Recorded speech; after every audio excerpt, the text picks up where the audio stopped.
तर बेंगलोरची केस आहे ही. तर त्याच्यामध्ये झालं असं की एक व्यक्ती होती, ती मूवी बघायला थिएटरमध्ये गेली आणि त्यांना 35 मिनिट फक्त ॲडव्हर्टाइजमेंट दाखवल्या. म्हणजे मूवीची काय वेळ दिली असेल, सकाळी 11 वाजताची. ते बघायला गेले आणि मूवी चालू झाली 11:35 तर ती 35 मिनिटं माझ्या आयुष्यातली वाया गेली. तर ह्या गोष्टीसाठी PVRच्या विरोधामध्ये केस फाईल केली गेली. त्याच्यामध्ये PVR आणि बुक माय शो दोन्हीच्या विरोधात केस फाईल केली गेली. पण कोर्टाने बुक माय शो ॲग्रिगेटर प्लॅटफॉर्म असल्या कारणामुळे त्यांची लायबिलिटी नाही दिली. पण PVRला मात्र त्याच्याबद्दल फाईन आणि रिफंडची ऑर्डर दिली. तर त्यामुळे किती मोठी कंपनी आहे किंवा कोणी मोठं समोर आहे ह्याचा विचार न करता जर अन्याय झाला असेल तर तुम्ही 100% कोर्टात गेलं पाहिजे.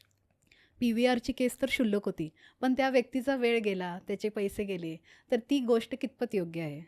तिथं त्या मूवीमध्ये थिएटरला लोक जे गेले असतील, जवळजवळ 50-100 लोक तरी गेले असतील. तर त्या एवढ्या लोकांचा तुम्ही एकत्र वेळ वाया घालवताय. बरं, फक्त तिथंच नाही, पूर्ण देशभरामध्ये ही गोष्ट होतीये. कसं होतं, आपल्याला दिसताना ती एकदम छोटीशी क्षुल्लक गोष्ट वाटते, पण जेव्हा ती खूप मोठ्या बेसिसवर होत असते तर तिथं कोणीतरी आळा घालणं आवश्यक असतं. आणि ह्या गोष्टी होत राहण्याचं एक साधं कारण आहे की कोणी आवाज नाही उठवत. ज्या वेळेस त्या गोष्टींवर आवाज उठवला जाईल त्याच वेळेस ह्या गोष्टी थांबतील.